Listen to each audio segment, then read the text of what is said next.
Hello, good evening, नमस्कार दोस्तों। जैसा कि आप जानते हैं, मैंने आपकी हिंदी की सीरीज स्टार्ट की थी और उसी सीरीज को आगे बढ़ाते हुए ये मेरी क्लास नंबर 3 है।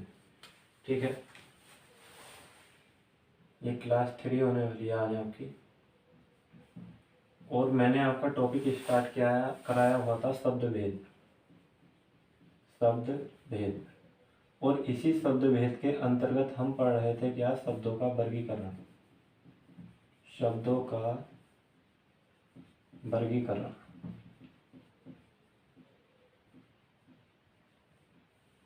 देखिए, जो हमने शब्दों का वर्गीकरण किया था तो उसमें हमने कल वाली वीडियो में अपना एक टॉपिक कवर कर लिया था क्या, कि शब्दों का उत्पत्ति उत्पत्ति स्रोत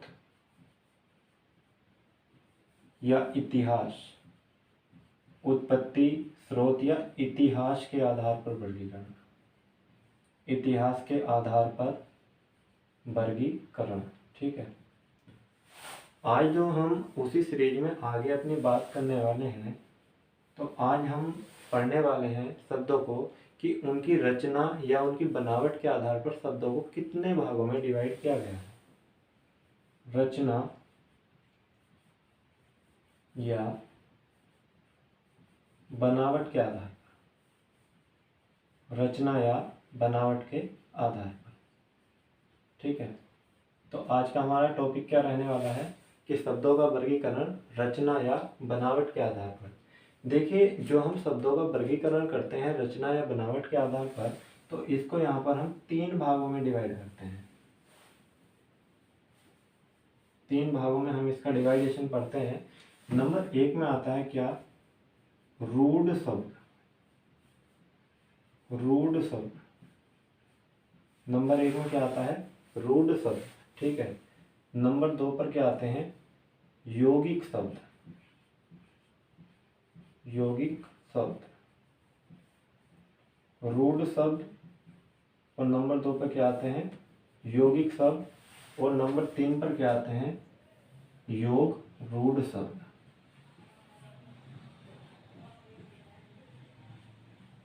योग रूढ़ शब्द।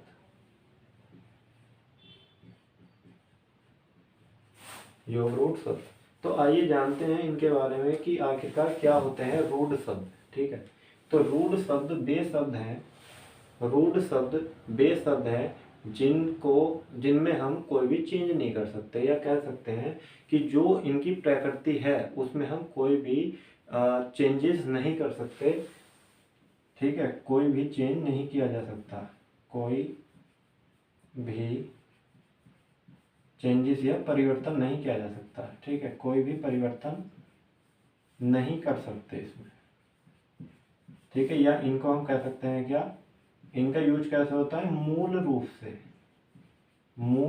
से इनका क्या होता है, यूजेस होते हैं। ठीक है, इन्हीं रूढ़ शब्दों का अगर हमें अन्य नाम पूछा जाए तो इन्हीं शब्दों को बोलते हैं हम मौलिक शब्द या अयौगिक शब्द। मौलिक शब्द या अयौगिक शब्द भी इन्हीं को बोला जाता है। अब ये कौन कौन से शब्द होते हैं, आइए इनके बारे में जानते हैं।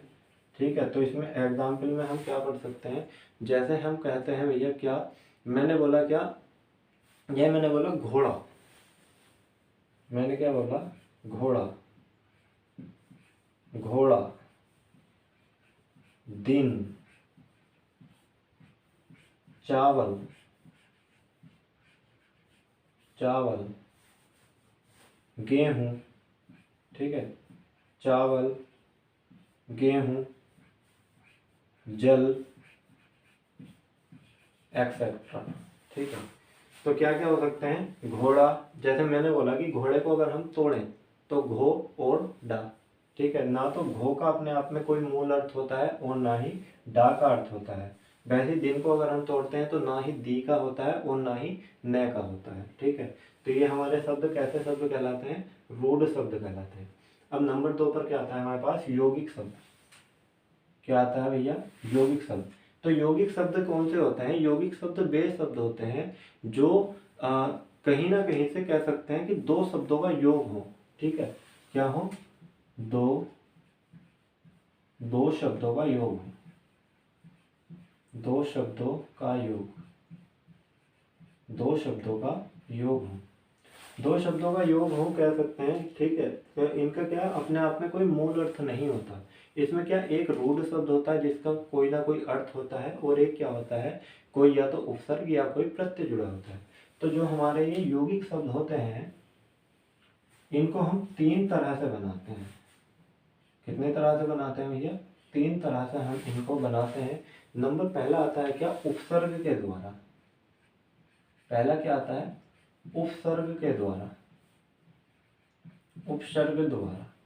अब उपसर्ग के द्वारा हम इनको कैसे बना सकते हैं? तो उपसर्ग होते क्या है, मैंने आपको पहले भी अभी उपसर्ग की क्लास में बताया था। तो उपसर्ग क्या होते हैं, उपसर्ग वे शब्द होते हैं जिनमें क्या करते हैं, जिनके हम मूल शब्दों से पहले कोई भी अव्यय जोड़ देते हैं, ठीक है, या कोई भी उपसर्ग लगा देते हैं, उनको क्या बोलते हैं, उपसर्ग बोलते हैं, ठीक है। जैसे मैं कहने लगूं विज्ञान, मैंने क्या लिया, विज्ञान, विज्ञान। तो अगर मैं इस विज्ञान को तोड़ता हूं तो मैं क्या बोलूंगा, बी प्लस ज्ञान। तो यहाँ पर जो ज्ञान है, हम जानते हैं ज्ञान क्या है, एक मूल शब्द है या एक रूढ़ शब्द है, ठीक है। और इसी ज्ञान में अगर मैंने बी उपसर्ग जोड़ दिया है, या वे शब्द जो मूल शब्द से पहले यूज किए जाते हैं वो क्या कहलाते हैं, उपसर्ग कहलाते हैं। तो मैंने इसमें क्या उपसर्ग बी का यूज किया ज्ञान से पहले, तो इन दोनों को मिलाने पर क्या बना, विज्ञान। और विज्ञान क्या है, एक यौगिक शब्द है, ठीक है। अब नंबर 2 पे जो आता है हमारे पास, वो आता है क्या, प्रत्यय द्वारा, प्रत्यय द्वारा। अब प्रत्यय द्वारा कैसे बनते हैं, प्रत्यय द्वारा बनते हैं, प्रत्यय क्या होते हैं, पहली चीज वे शब्द जो मूल शब्दों के अंत में या आदि में जोड़े जाते हैं और उनसे एक नया यौगिक शब्द बनता है, वे शब्द क्या कहलाते हैं, प्रत्यय कहलाते हैं, ठीक है। जैसे मैंने बोला इसमें सामाजिक, सामाजिक, ठीक है, मैंने क्या बोला, सामाजिक, सामाजिक बोला, ठीक है। तो सामाजिक क्या है, तो समाज को जब मैं तोड़ता हूँ तो इसको क्या लिखूंगा मैं, समाज प्लस इक, समाज प्लस इक, क्या बना, सामाजिक। अब मैं देख पा रहा हूँ यहाँ पर जो ये समाज है, जो ये समाज है, समाज क्या है, एक रूढ़ शब्द है। समाज का अपने आप में एक मूल अर्थ होता है, लेकिन जो इक है, इक क्या है, यहाँ पर एक प्रत्यय जोड़ा गया है। क्या जोड़ा गया है भैया, प्रत्यय जोड़ा गया है। तो समाज प्लस इक से क्या बना, सामाजिक। और सामाजिक क्या है, एक यौगिक शब्द है, ठीक है। तो इसमें प्रत्यय क्या हुआ, इक हुआ, ठीक। नेक्स्ट आता है हमारे पास, जो यौगिक शब्द बनाते हैं वो किसके द्वारा बनाते हैं, समास के द्वारा, समास द्वारा। किसके द्वारा भैया, समास द्वारा। जैसे मैंने बोला क्या, मैं बोलता हूं जैसे इसमें देश के लिए भक्ति, देश के लिए भक्ति, देश के लिए भक्ति। तो इस देश के लिए भक्ति से मैंने एक ही वर्ड लिख दिया, क्या, देशभक्ति, देशभक्ति, ठीक है। हम जानते हैं देश अपने आप में एक रूढ़ शब्द है और भक्ति भी अपने आप में एक रूढ़ शब्द है, लेकिन जो एक के लिए है ये कारक शब्द बोलते हैं इन्हें, ठीक है। ये कारक विभक्ति है, ठीक। तो कारक विभक्ति के हटाने के बाद क्या जानते हैं हम, कि किसी से भी कारक विभक्ति को हटाने के बाद जो एक संक्षिप्त रूप प्राप्त होता है हमें शब्द का, वो क्या कहलाता है, समासिक पद कहलाता है, ठीक है। और समासिक पद ही हमें क्या प्राप्त हुआ, देशभक्ति। और देशभक्ति क्या है, एक यौगिक शब्द है, ठीक है। देशभक्ति क्या है, एक यौगिक शब्द है, ठीक है। यहाँ पर एक कारक विभक्ति हटाने के बाद क्या बनता है, देशभक्ति। अब नेक्स्ट आता है हमारे पास क्या भैया, योग रूट शब्द। तो योग रूट शब्द क्या होते हैं, आइए जानते हैं इनके बारे में भी। तो योग रूट शब्द वे होते हैं जिनका कोई भी अपने आप में मूल अर्थ उस पार्ट का ना होकर किसी तीसरे भाग का, ठीक है भैया, किसी कह सकते हैं किसी अन्य तीसरे का क्या होता है, मूल अर्थ होता है, ठीक है। मैंने क्या बोला कि जो चीजें हमें दी गई हैं उनका कोई मूल अर्थ ना होते हुए भी किसी अन्य तीसरे से संबंध होना, ठीक है। जैसे मैंने क्या बोला, मैंने बोला यहाँ पर जलज, जलज, जलज। तो योग रूट किनको बोल सकते हैं? अन्य तीसरा, अन्य तीसरे से संबंध, तीसरे से संबंध हो जिसका, ठीक है, अन्य तीसरे से संबंध हो जिसका। जैसे मैंने बोला जलज, तो जलज का मतलब क्या होता है? जन्मे जन्म हुआ, जन्मे जन्म। और हम जानते हैं जलज किसको बोला जाता है? कमल को।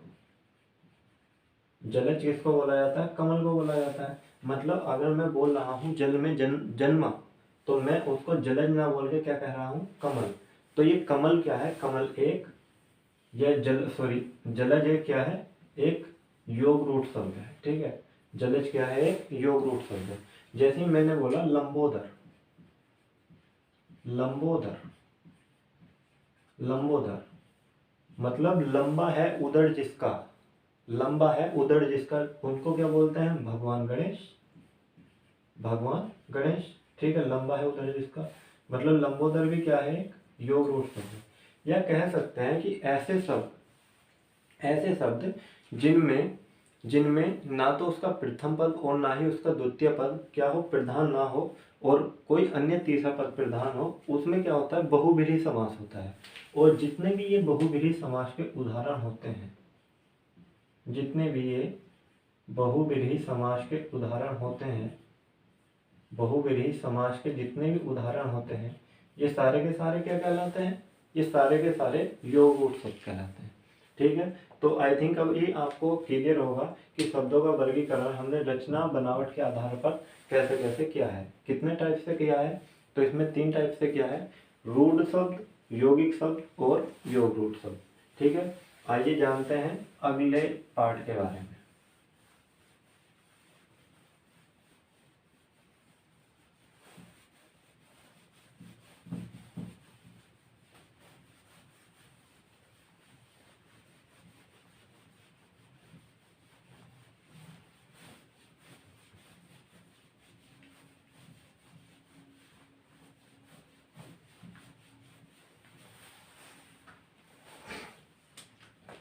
अगला जो आता है हमारे पास, देखिए हमने क्या कर लिया? हमने 2 टाइप से कर लिया, उत्पत्ति स्रोत या इतिहास के आधार पर।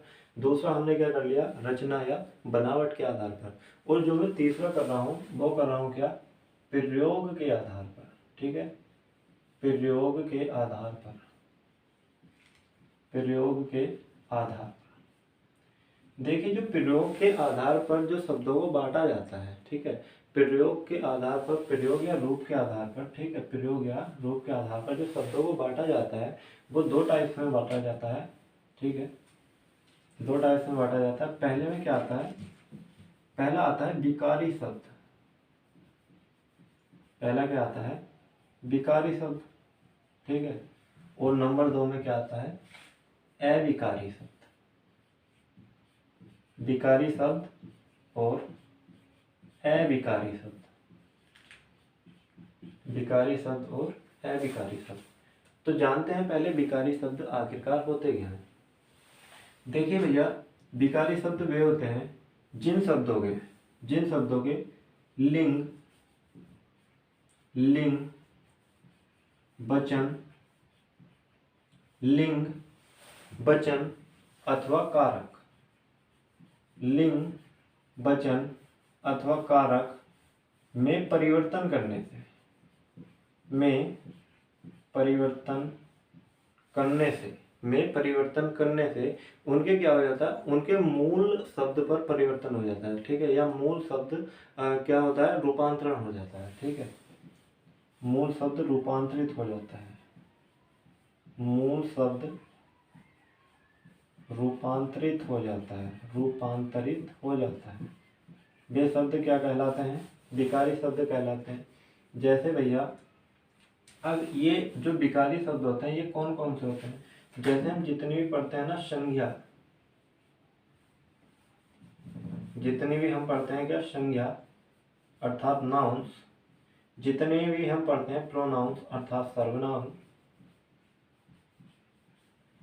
एडजेक्टिव विशेषण और क्रिया, तो क्रिया कैसा शब्द है, एक विकारी शब्द है, ठीक है। जैसे मैं संज्ञा में नाम लूँ तो संज्ञा में क्या क्या हो सकते हैं, जैसे मैंने बोला लड़का, मैंने क्या बोला भैया, लड़का बोला, ठीक है। वैसे ही मैंने बोला लड़की, लड़का, लड़की, घर, लड़का, लड़की, घर, मेज, मेज, पेन, ठीक है, etc। ये जितने भी हैं ये सारे के सारे क्या हैं, ये संज्ञा होते हैं। अब अगर हम सर्वनाम में देखें, सर्वनाम में क्या क्या होता है, जैसे सर्वनाम में मैंने कहा मैं, ठीक है। सर्वनाम में मैंने क्या कहा, मैं,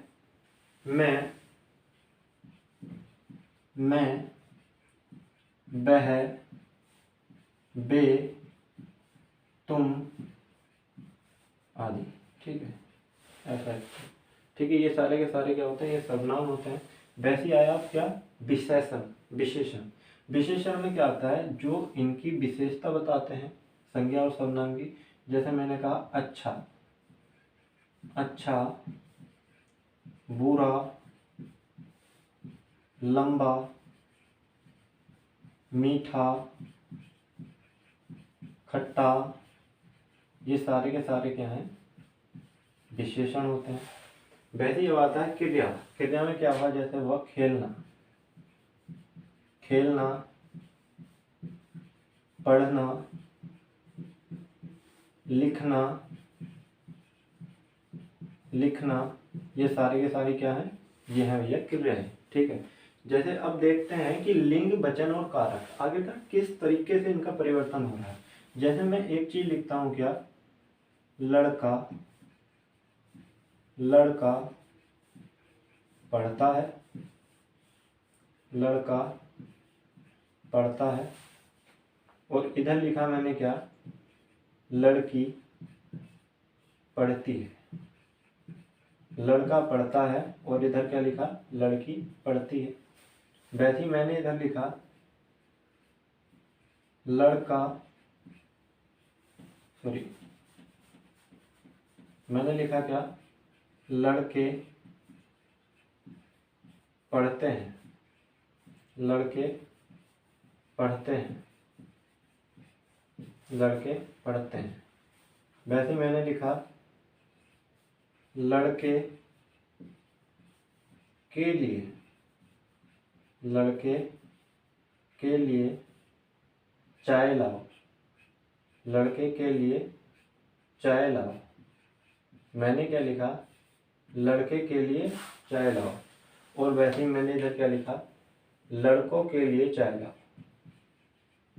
लड़कों के लिए चाय लाओ।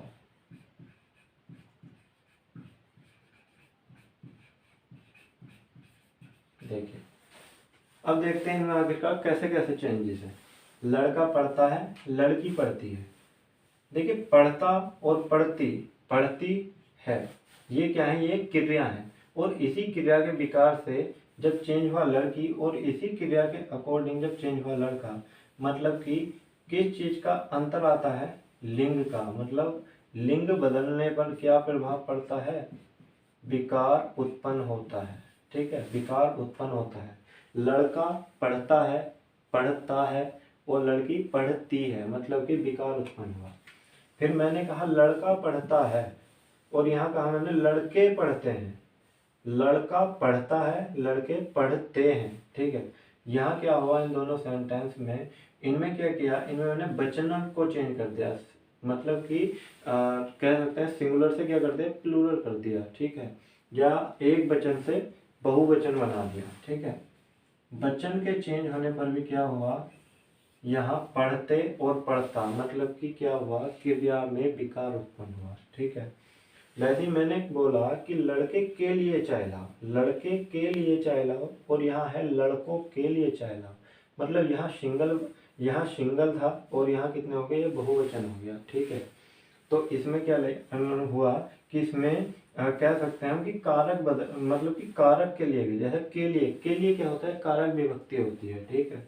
तो के लिए के अकॉर्डिंग क्या, लड़के और लड़कों चाय लाओ, ठीक है। तो ये के लिए के अकॉर्डिंग लड़के भी सही है और के लिए के अकॉर्डिंग लड़कों भी सही है, तो ये क्या है, विकार उत्पन्न होता है भैया। ठीक है, तो ये क्या होते हैं, ये होते हैं विकारी शब्द। अब पढ़ते हैं अविकारी शब्द। अविकारी शब्द देखिए, अविकारी शब्द क्या होते हैं, अविकारी शब्द वे होते हैं जिनका हम मूल रूप से यूज करते हैं। ठीक है, जिनका हम क्या करते हैं भैया, मूल रूप से जिनका हम यूज करते हैं, या जिनका अर्थ क्या रहता है, हमेशा एक समान। अर्थ क्या रहेगा, अर्थ हमेशा कैसा रहेगा, एक समान रहता है, एक समान रहता है, या जिनमें कोई भी चेंजेस नहीं होते, या जिनमें कोई विकार उत्पन्न नहीं होता। ठीक है, जैसे मैंने कहा इसमें में, कमरे में, देखिए ये वाला मैं नहीं है, ये मैं एक व्यक्ति विशेष को डिनोट करता है, और ये में क्या है, ये एक स्थान के लिए बोला जा रहा है। ठीक है, जैसे कमरे में, ठीक है, में, पर, क्योंकि, में, पर, क्योंकि, इसलिए, हेरा, ठीक है, ये जितने भी होते हैं, ठीक है, में, पर, ठीक है, ये जितने भी होते हैं, जैसे इसमें और क्या क्या आ सकता है, इसमें आ सकता है क्या, आज, कल, इधर, उधर। ठीक है, आज, कल, इधर, उधर। ठीक है, आज, कल, इधर, उधर, में, से, ठीक है, में, से, के ऊपर, के नीचे, ठीक है, के ऊपर, के नीचे। ठीक है, ये सारे के सारे क्या हैं, अविकारी शब्द हैं, अविकारी शब्द हैं। या कह सकते हैं क्या कि किसी भी सेंटेंस में, जैसे मैंने क्या बोला कि कमरे में जाओ, कमरे में जाओ, वैसे ही मैं कुछ और भी बोलता हूँ तो उसमें में का अर्थ में ही रहेगा, उसका कोई भी अर्थ नहीं बदलेगा। या कह सकते हैं कि लड़का लड़की हो सकता है, लड़का लड़के हो सकता है, लेकिन में मो नहीं हो सकता। ठीक है, में क्या रहेगा, में ही रहेगा हमेशा। तो इसमें क्या आ सकते हैं, इसमें जितने भी हमारे पास क्रिया विशेषण शब्द होते हैं, क्रिया विशेषण शब्द मतलब जो क्रिया की विशेषता बताते हैं, जितने भी क्रिया विशेषण शब्द होते हैं, ठीक है, जितने भी संबंध बोधक शब्द होते हैं जो कि संबंध बताते हैं, ठीक है, संबंध बोधक शब्द होते हैं जितने भी, ठीक है, संबंध बोधक शब्द जितने भी होते हैं, जितने भी शब्द विस्मय बोधक होते हैं, जिनमें विस्मय आदि चिन्ह होता है, ठीक है, विस्मय बोधक शब्द जितने भी होते हैं, ठीक है, विस्मय बोधक शब्द जितने भी होते हैं, ठीक है, और जितने भी समुच्चय बोधक शब्द होते हैं, और जितने भी क्या होते हैं, समुच्चय बोधक शब्द होते हैं, समुच्चय बोधक शब्द, ठीक है, जैसे क्योंकि, इसलिए। ठीक है, तो ये सारे के सारे क्या होते हैं, अविकारी शब्द होते हैं। तो आई थिंक आपके ये डाउट क्लियर हो गए होंगे कि क्या होते हैं रूढ़ शब्द, क्या होते हैं यौगिक शब्द, और क्या होते हैं योग रूढ़ शब्द, और अगले विकारी शब्द और अविकारी शब्द। तो मैंने कोशिश की है कि आपके कोई भी इसमें डाउट ना बचे, और अगर आपको ये वीडियो अच्छी लगी है तो प्लीज़ इसको लाइक कीजिए, अपने फ्रेंड्स के साथ शेयर कीजिए, और हमारे चैनल को सब्सक्राइब कीजिए। धन्यवाद।